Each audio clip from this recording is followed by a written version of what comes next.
अस्सलाम वालेकुम students, welcome to my channel math me. Exercise 1.1 हम कर रहे हैं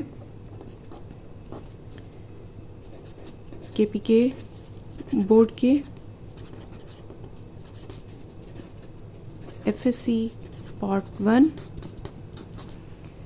इस एक्सरसाइज 1.1 में जो कि कॉम्प्लेक्स नंबर पर हमारा चैप्टर है, इसमें क्वेश्चन नंबर 5 अभी हम सॉल्व करेंगे। क्वेश्चन नंबर 5 में क्या है? कॉम्प्लेक्स नंबर की मल्टीप्लिकेशन है। कॉम्प्लेक्स नंबर हमें कौन से दो दे दिए गए हैं? इसमें फर्स्ट पार्ट में हमें दिया गया है 8i प्लस 11, 8 आयोटा प्लस 11, और सेकंड कॉम्प्लेक्स नंबर हमें दिया गया है -7 प्लस 5 आयोटा।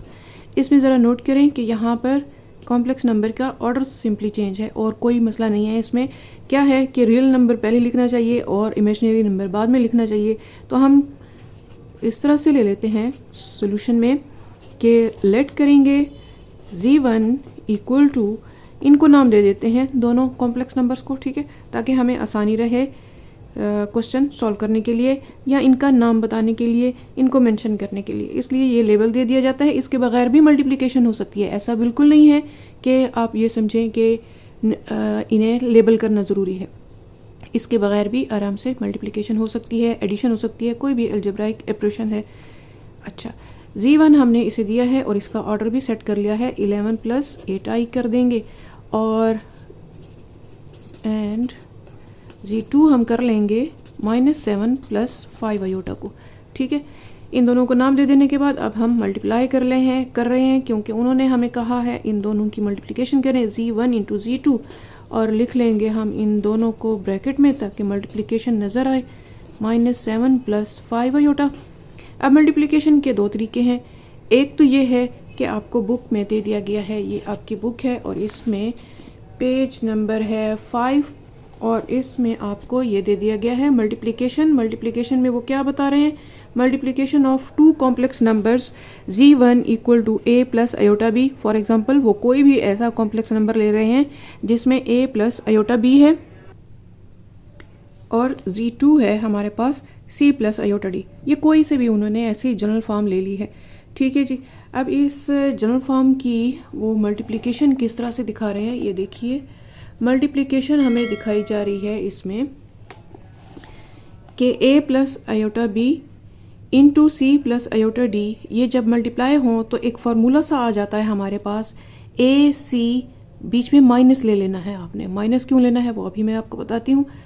और फिर बी डी, ए सी माइनस बी डी, ये आपका रियल पार्ट आ जाएगा प्लस आयोटा, और इमेजिनरी पार्ट के लिए आपने ए डी कर लेना है। ये जो है एक्सटीरियर पॉइंट्स है, ए डी, इन दोनों का मल्टीप्लिकेशन, बीच में प्लस साइन और फिर बी सी।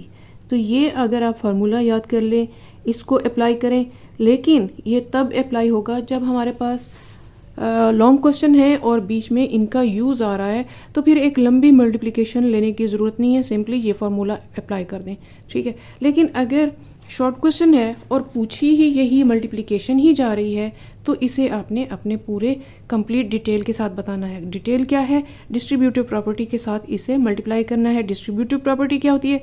ब्रैकेट में जितने भी नंबर्स हैं वो बाहर वाले से मल्टीप्लाई होते हैं। अब बाहर तो खुद 2 नंबर हैं तो हर एक से मल्टीप्लाई होगी ये ब्रैकेट। क्या मतलब? 11 मल्टीप्लाई होगा -7 प्लस 5 आयोटा से, प्लस 8 आयोटा मल्टीप्लाई होगा -7 प्लस 5 आयोटा से, ठीक है। ये डिस्ट्रीब्यूटिव प्रॉपर्टी है और यही डिस्ट्रीब्यूटिव प्रॉपर्टी से ही इनफैक्ट ये जो आया है फार्मूला हमारे पास, ये भी डिस्ट्रीब्यूटिव प्रॉपर्टी से ही आया है। और उसके बाद एक शॉर्ट फार्मूला हमें मिल गया है। जब हम ए सी ये मल्टीप्लाई करेंगे, फिर ए को आई डी से भी मल्टीप्लाई करेंगे, आयोटा बी को सी से मल्टीप्लाई करेंगे, आयोटा बी को आयोटा डी से मल्टीप्लाई करेंगे, और इन सब की सिंप्लीफिकेशन के बाद हमारे पास रियल पार्ट ये आ जाएगा और इमेजिनरी पार्ट ये आ जाएगा। यानी कि यहाँ भी डिस्ट्रीब्यूटिव प्रॉपर्टी के बाद ही ये फार्मूला हमें मिला है। लेकिन मैं फिर बता रही हूँ, ये फार्मूला हमने तब अप्लाई करना है, लॉन्ग क्वेश्चन है, जल्दी से इसे अप्लाई कर लेंगे। लेकिन अगर यही मल्टीप्लिकेशन ही क्वेश्चन है, इन जो हमारा मेन क्वेश्चन है वो आपके पास इस तरह से मल्टीप्लिकेशन ही है, तो पूरी डिटेल के साथ बताना है। 11 मल्टीप्लाई करेंगे 7 से, -77 प्लस 55 आयोटा -8 टाइम्स 5 इज़ 56 और iota 56 iota 8 times 5 is 40 iota square, iota into iota, iota square, -77 plus 55 iota minus 56 iota और आई स्क्वायर। ये आपने याद रखना है कि आपके इस पूरे चैप्टर में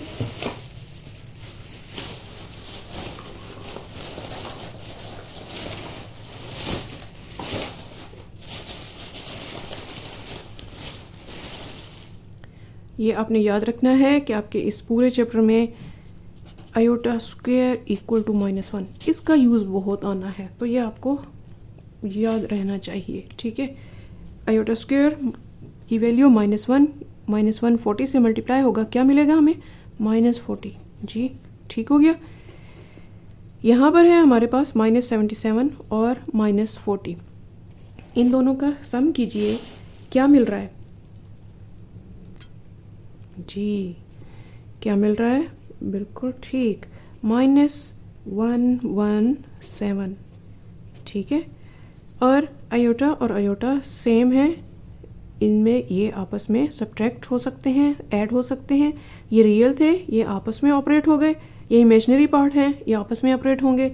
और अब हमें यहाँ पर सब्ट्रैक्शन नज़र आ रही है, सेम साइन थे, ऐड किया, अपोजिट साइन है, डिफरेंट साइन है, सब्ट्रैक्ट होगा। क्या सब्ट्रैक्ट होगा? 56 में से 55 जाएगा, साइन बड़े का आएगा, और ये 1 अयोटा, जिसे 1 लिखने की ज़रूरत नहीं है, अयोटा लिख लिया, आपके पास आंसर आ गया जी।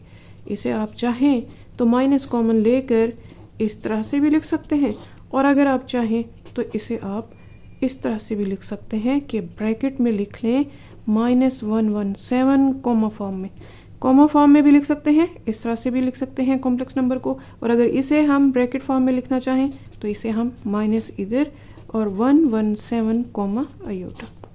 ठीक हो गया जी। ये आपका है 5 क्वेश्चन का फर्स्ट पार्ट, ठीक है जी।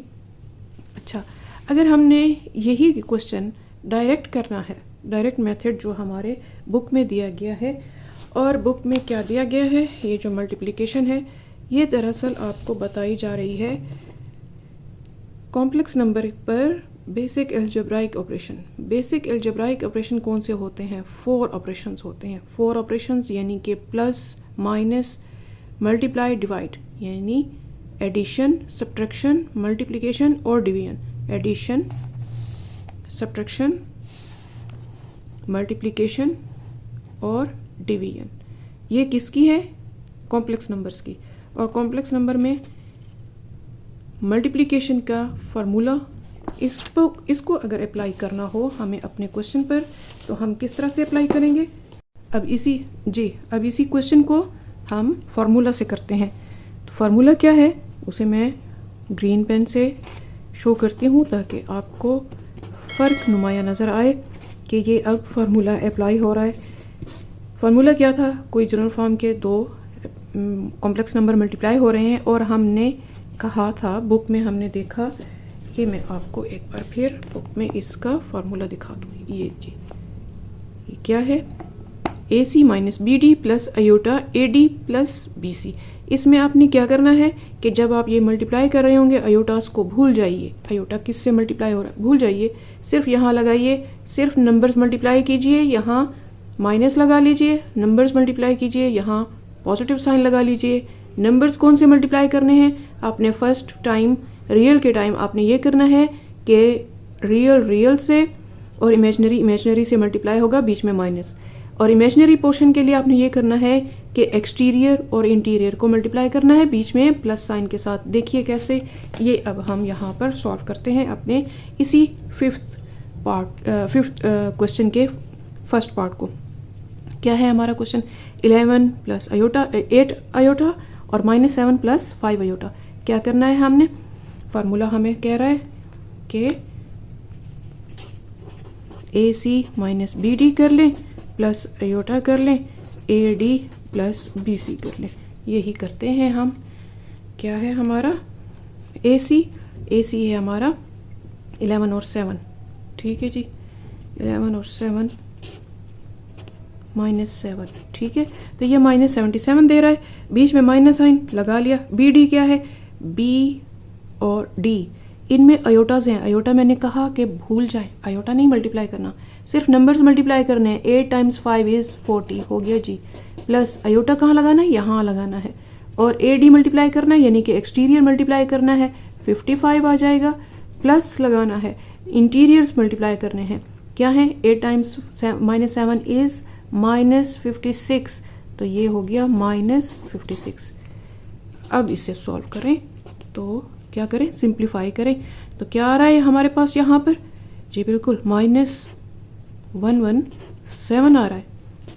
प्लस अयोटा यहाँ पर क्या आ रहा है हमें, -56 + 55 क्या आ रहा है, -1। तो ये मिलकर क्या मिला हमें, ये सब सिंप्लीफाई करने से क्या मिला, ये मिला।